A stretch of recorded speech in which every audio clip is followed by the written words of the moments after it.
अस्सलाम वालेकुम। सुबह खैर। आज 16 सितंबर है और आपके मुंतखब नुमाइंदे और कुछ आपके वोटों से मुंतखब होने के दावेदार नुमाइंदे कल का एक दिन थका देने वाला दिन गुजारने के बाद रात को थोड़ी सी नींद लेकर इस वक्त दोबारा तैयारी कर रहे होंगे, क्योंकि उन्होंने पार्लियामेंट पहुंचना है, जहां पर आज दोबारा मेला सजना है। आज का मेला कितना कामयाब होगा उस पर तो बात करेंगे।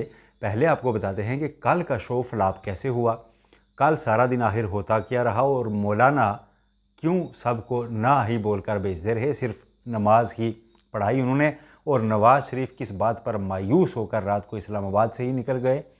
और क्या मायूस सिर्फ नवाज शरीफ ही हुए हैं, या जिनके लिए ये सारा मेला सजाया गया था कई महीनों की मेहनत से, कल के दिन के इख्तिताम पर उनको भी ना हो गई है। और अब जो भी तरमीम बाकी बची है उसके पास हो जाने से भी उनका कम अज़ कम फ़िलहाल कोई फ़ायदा होता नज़र नहीं आ रहा।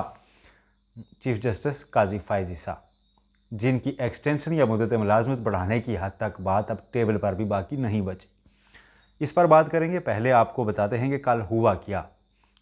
टीवी पर आपने खबरें तो सुनी होंगी, फ़लाँ आ गया फ़लाँ चला गया, लेकिन अंदर क्या होता रहा वो आपको बताते हैं।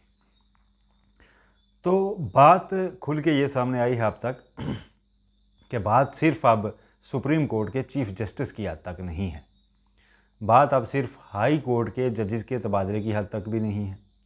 अगर ये ही बातें होती तो ये तो कई माह पहले हुकूमत बरसरेआम कर रही थी। आखिर ड्राफ्ट में ऐसा किया है। पहले आपको मैं ख़बर बता दूं कि जो खसूसी कमेटी बनाई गई है पार्लियामेंट की, 16 हुई, फिर 20 रुकनी हुई, पाकिस्तान तहरीक इंसाफ उसके बाइकाट की तरफ अब जा रही है। और पाकिस्तान तहरीक इंसाफ का ये मानना है कि ये कमेटी सिर्फ वक्त का ज़या है, इसमें हमें मौसर नुमाइंदगी नहीं दी जा रही, हमारी बात नहीं सुनी जा रही। पहली ख़बर यही है कि कल जितने भी इजलास इस कमेटी के हुए, पाकिस्तान तहरीक इंसाफ ने मांगा कि हमें अब ड्राफ्ट दें। यहाँ तक भी ज़राए बताते हैं कि बैरिस्टर गौहर अली खान ने कहा, कंडीशनल सपोर्ट की भी यकीन दहानी कराई कि आप हमें ड्राफ्ट दें तो हम पार्लियामेंट में अगर कोई अच्छी तरमीम होंगी तो उसमें कुछ हमारा इनपुट आप शामिल कर लीजिएगा, तो हम इस अमेंडमेंट को कर लेते हैं। ये बड़ी खबर है। By the way Pakistan Tehreek Insaf इसको कई लोग इसको डिनाई भी कर रहे हैं, लेकिन मल्टीपल सोर्सेज इसको कंफर्म भी कर रहे हैं कि ऐसी ऑफ़र भी की गई। बार बार ये इजलास होते रहे, बार बार इस पर डेलिब्रेशंस होती रहीं, लेकिन आखिर में वफाकी वज़ीर कानून ने इनकार कर दिया और पाकिस्तान तहरीक इंसाफ से ये कहा जी कि आपको अभी ड्राफ्ट नहीं मिल सकता, हो सकता है हम मौलाना के साथ ये ड्राफ्ट शेयर कर दें तो वो फिर आपसे बात कर लेंगे, आपको नहीं दिया जा सकता। जबकि मौलाना की जानिब से भी ये बताया, मौलाना सोर्सेज कहते हैं कि मौलाना ने भी जब वो आए तो उन्होंने कमेटी को कहा कि आप पाकिस्तान तहरीक इंसाफ को दें ड्राफ्ट, ये भी अपोजिशन की बड़ी पार्टी है, लेकिन ये ड्राफ्ट उनसे शेयर नहीं किया गया। इस वजह से अब वो बाइकाट की तरफ जा रहे हैं। अब इस ड्राफ्ट को जितना छुपाया गया उससे कई स्पेकुलेशंस होने लगी।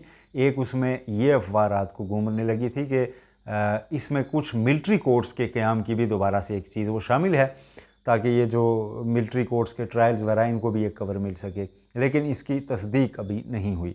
ये लोगों ने स्पेकुलेट किया है। शायद मेतला रिपोर्टर हैं, उन्होंने तो कहा जी कि अपोजिशन और इत्तेहादी जमातों ने इस तजवीज़ से इनकार भी कर दिया है। खैर, ये तो अभी ड्राफ्ट जब तक सामने नहीं आता। अब JUI ने कह दिया जी कि ड्राफ्ट मिलेगा तो हम कम अज़ कम 1 महीना दरकार होगा, हम उसका जायज़ा लेंगे, उस पर बातचीत करेंगे। और कल जितने भी आइनी कानूनी माहिरीन हैं उन्होंने इस पर सवालात उठा दिए हैं। अब सबसे पहला स्टेप जो है वो ये हो चुका है कि ये आइनी तरमीम जो अभी हुई नहीं या होने जा रही है, या होगी या नहीं होगी, लेकिन ये होने से पहले जो पहला स्टेप आइनी तरमीम के लिए लाजिम होता है कि एक गुडविल अपने साथ अटैच करे, वो खो गई है। अब इसके साथ गुडविल का एलिमेंट जो है वो मिसिंग नज़र आ रहा है वाज़े तौर पर। जितने बड़े आइनी और कानूनी माहिरीन हैं, कल आप देखें तो सोशल मीडिया पर भी वो लिख रहे थे कि पब्लिक यहाँ पर कहाँ है, पब्लिक का पता नहीं है, स्टेक होल्डर से राय नहीं ली गई। स्टेक होल्डर से राय लेना आइनी तरमीम के लिए सबसे ज़्यादा ज़रूरी है। और क्या इनका मैंडेट है कि नहीं, ये कर सकते हैं या नहीं।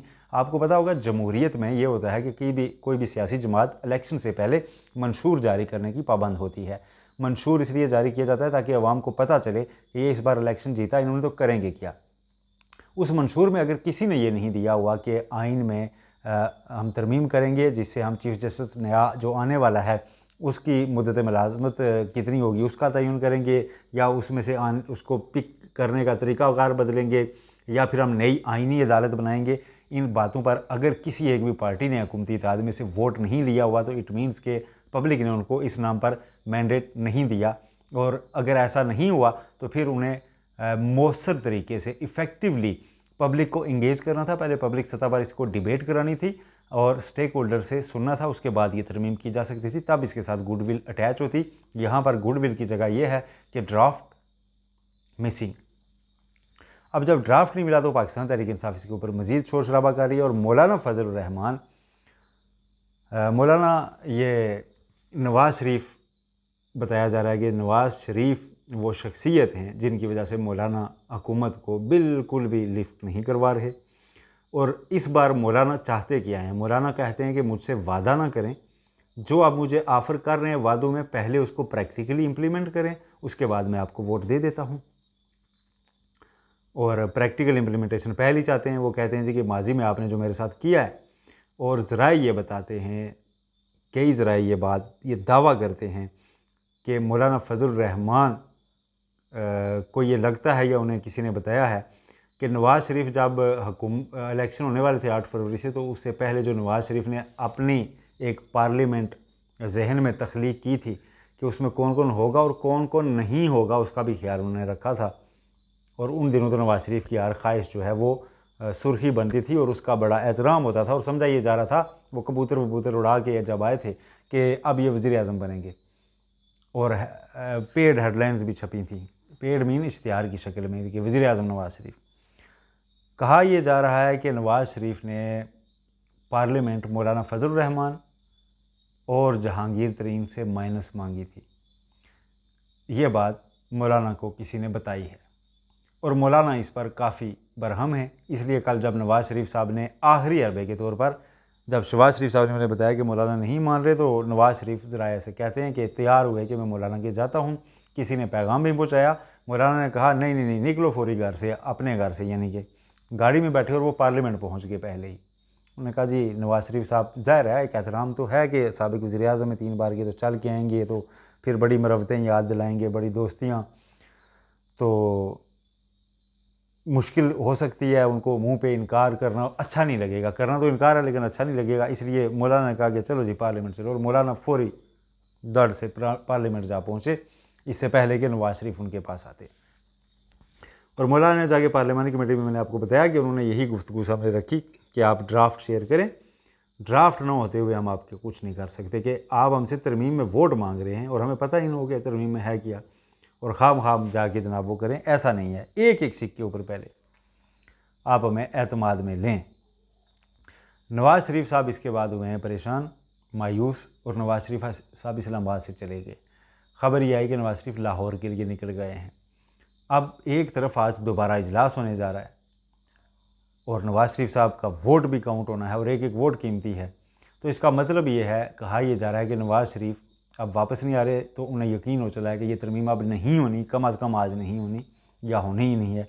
और वो नाराज़ से हो गए, और नाराज़ वो शहबाज शरीफ से भी हुए हैं कि जनाब ये आपकी मैनेजमेंट है, और नाराज़ वो फिर सभी से हुए हैं। जो एक तासुर था कि नंबर पूरा है, तो फिर नवाज़ शरीफ निकल गए। लेकिन मैं आपको एक माजी की बात बताता हूँ कि नवाज़ शरीफ लाहौर निकल जाएं तो ये भी नहीं समझना चाहिए कि वो निकल ही गए हैं। नवाज़ शरीफ जिन दिनों एहतसाब अदालत में पेशियाँ भुगतते थे, मैं वहीं होता था, रोज़ाना की बुनियाद पर समाअत होती थी। नवाज़ शरीफ इस्लामाबाद में, नवाज़ शरीफ का ठिकाना ही कोई नहीं है। नवाज़ शरीफ या मरी रहते हैं या लाहौर रहते हैं। तो उन दिनों डेली ये लाहौर से सुबह चलते थे फजर के बाद, यहाँ आके पहुँचते थे। अगर इन्होंने बाय रोड आना हो तो बिल्कुल फजर के टाइम चले आते थे, और फिर 9 साढ़े 9 बजे एहतसाब अदालत होते थे। और अगर इन्होंने वहाँ से कोई प्राइवेट जेट वगैरह लेना हो तो फिर वहाँ से एयरपोर्ट लाहौर, और फिर यहाँ से एयरपोर्ट से आगे काफ़िला इनको ले आता था। और पेशी भुगतने के बाद चाहे रात को 8-9 बजे भी बाज़ दफ़ा रेडले वगैरह की स्टेटमेंट्स हुई तो चली समात, उसके बाद भी ये लाहौर जाते थे। तो नवाज़ शरीफ अगर लाहौर गए हैं तो वो आज वापस आने का भी वो कर सकते हैं। उनकी लाहौर में कुछ अपना मजाज है कि उन्हें वहाँ पर सुकून मिलता है, और वहाँ से वो वापस निकलते हैं ताज़ा दम होकर। तो वो अपनी रिहाइशगाह से आज वापस भी आ सकते हैं, लेकिन अगर वो यहाँ से चले गए तो इसका मतलब है कि वो ये जो रूठना मनाने वालों के गेम से बाहर हो गए हैं।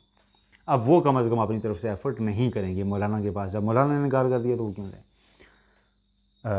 अब दूसरी बात यह है कि अगर नवाज शरीफ नाराज़ हो गए हैं तो इसका मतलब है कि नून लीग के अंदर भी ऑल इज़ वेल नहीं है। उसके बाद तीसरी बात यह है कि रात को जब ये सेशन ख़त्म हो गया कि असम्बली का, कौमी असम्बली का, सेनेट का, तो मौलाना के डेरे उसके बाद भी आबाद रहे हैं। मौलाना के घर उसके बाद दो और अहम लोग भी आए हैं, शायद खाकान अब्बासी और मिफ्ता इस्माइल, और वो मौलाना को ये मुबारक देने आए थे कि आपका किरदार बहुत अच्छा है इस वक्त, और ये जमहूरियत के साथ आप रहें और आप कोई ऐसे इकदाम की हिमायत ना करें। मौलाना की एक परेशानी ये भी है कि वो चाहते तो हैं कि वो साबिका दौर के मौलाना की तरह रहें, मौजूदा सेटअप के साथ उनकी ज़्यादा निभ सकती है, लेकिन मौजूदा सेटअप ने जो उनको मायूस कर रखा है माजी में, उसकी वजह से मसला बना हुआ। अब उनको गवर्नरशिप पहले दे दी जाए, उनको सारी वजारतें पहले दे दी जाएँ, उसके ओत शोत हो जाएँ, और उसके बाद वो आइनी तरमीम कहते हैं कि करें, इसलिए वो टाइम मांग रहे हैं। बाकी मौलाना ने कौन सा मुसवदा खुद पढ़ना है, इतना अरसा माजी में वो कर चुके हैं सारा कुछ। तो वो कहते हैं कि पहले आप हम इम्प्लीमेंट करें, फिर उसके बाद आ जाए मेरे पास। तो इम्प्लीमेंटेशन होना मुश्किल लग रही है। इत्तेहादी हुकूमत है, शहबाज शरीफ आप पीपल्स पार्टी को कैसे कहें जी अच्छा जी आप मौलाना को दे दें, तो उसका मतलब ये होगा कि पीपल्स पार्टी ऐसा ऐसा दूर होना शुरू हो जाएगी। और पीपल्स पार्टी का दूर होना, मौलाना नहीं भी है ना साथ, तो हुकूमत चल रही है, पीपल्स पार्टी ना हुई तो हुकूमत तो नहीं चलेगी। ये मसला अब हुकूमत के लिए बना हुआ है। आज अब जब ये दोबारा इजलास होने हैं तो सबसे बड़ी चीज़ ये है कि आज सुप्रीम कोर्ट खुली होगी। आज इतवार की रात सुप्रीम कोर्ट बंद नहीं होगी, और वकला जितने भी हैं, आप चीफ जस्टिस काजी फ़ाइज़ ईसा के जो माजी में वकील रह चुके हैं, इनकी हिमायत में आर्टिकल्स लिखते थे, जो वकला तहरीक चला चुके हैं मुशर्रफ के दौर में, इफ्तिखार चौधरी की बहाली की, मुनीर मलिक उन्होंने, और फैसल सिद्दीकी, ये चीफ जस्टिस साहब के वकील हैं, इन्होंने तो बाकायदा एक प्रेस रिलीज़ की शक्ल में मुश्तरका बयान जारी कर दिया है कि चीफ जस्टिस काजी फ़ाइज़ ईसा ऐसी किसी भी तरमीम से मुस्तफ़ीद होने से दूर रहें, इज़्ज़त और एहतराम के साथ 25 अक्टूबर को रिटायर हूँ। 26 अक्टूबर से हमारे चीफ जस्टिस मंसूर अली शाह होंगे, और चीफ जस्टिस काजी फ़ाइज़ ईसा किसी भी आइनी अदालत से भी ख़ुद को दूर रखें। ऐसा भी कहा गया है कि वो ऐसी नामजदगी से भी दूर रहें और इज़्ज़त से रिटायर हो जाएं, और वकला तंजीमों को कहा गया है कि आप तहरीक शुरू करें और रजिस्ट करें इस तरमीम को, क्योंकि मौजूदा गवर्नमेंट इसका मैंडेट नहीं रखती।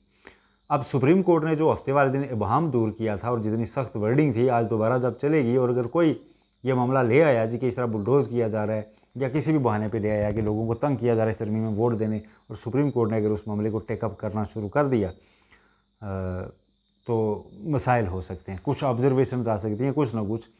सुप्रीम कोर्ट सरेंडर नहीं करेगी अपनी पावर्स मज़ीद, ये तो उन्होंने बता दिया है, तय कर दिया है उन्होंने अपना जो इबहम दूर करने वाला, और इबहम के बाद खुशफहमियाँ गलतफहमियाँ तफसीली फ़ैसले में दूर होने वाली हैं, वो भी इसी हफ्ते आना है, सर्कुलेट हो रहा है वो, बाकी जजेस उस पर लिखेंगे।